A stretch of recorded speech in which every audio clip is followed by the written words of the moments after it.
What's up mga ka-farm? Bali ngayon, andito tayo sa fish pan namin na ginagawa guys. Ito, bali ito yung bago namin gagawing fish pan guys. Bali nililinisan namin, ayan o. Yan, tinatanggal pa namin yung mga damo-damo sa gilid kasi ano yan dito dati basakan ba or humaya na hindi na nagamit. Yan, sa tabi lang to ng fish pan namin guys. Bali, gagawa kami ulit ng bagong fish pan dito. Para sa mga tilapia namin na iba. Ililipat kasi namin dito guys. Kasi sobrang dami na nila sa kabila. Para mahati sila guys. At saka palaliman talaga namin to para mas maganda yung tirahan nila. Yan. Bungkal muna namin guys. Bungkalin muna namin lahat. Ayan guys, bali tatlo lang kami yung gawa dito. Yan. Bali, kada gawa pala namin, nagvi-video lang ako para ina-update ko lang yung pagkaano niya, paggagawa dito kasi hindi naman araw-araw kami gumagawa dito guys eh. Ano lang, pa minsan-minsan lang pag ano walang ginagawang iba, yan libangan na lang namin. Ayan. Pampalipas oras lang yan guys hanggang sa matapos namin to. Yan, bali tatlo lang kami yung gumagawa diyan.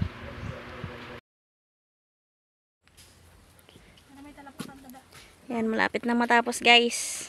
Yung bago naming fish pan. Ayan. Nilalagyan namin ng taguan yung mga tilapia. Ayan.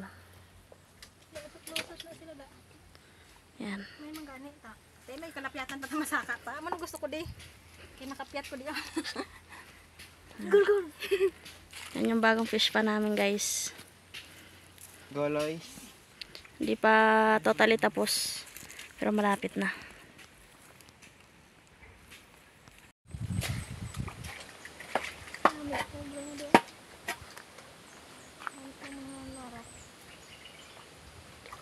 Dalom na niya. Okay na niya. Biskan hindi lapad. Diba sa dalom sa? Ang isda na. Maglako na yan.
Ayan guys, bali tapos na yung fish pan natin guys. Oh, ayan.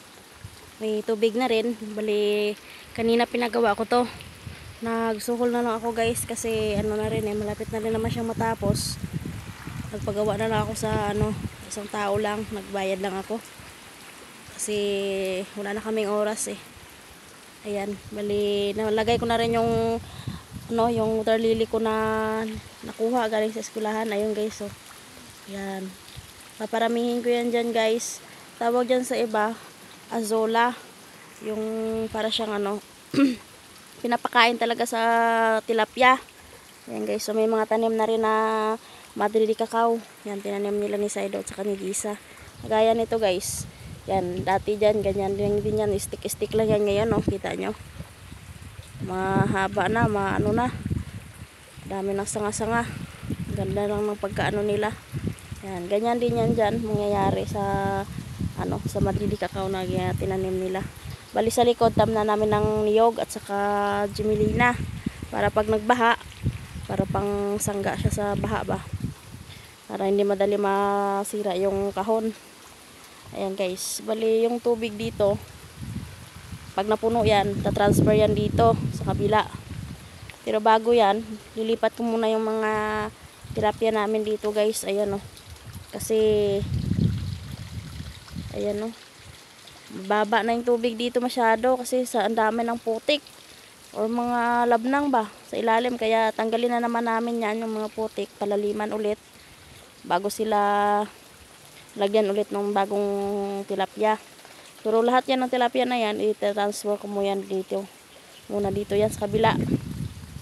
Kasi hindi naman pwede na magtanggal kami ng putik dito. Tapos andyan sila, ano sila, ma-stress. Kaya lipat namin sila sa kabila. Yan yung purpose guys. Kaya kami gumawa ng bagong fish pan.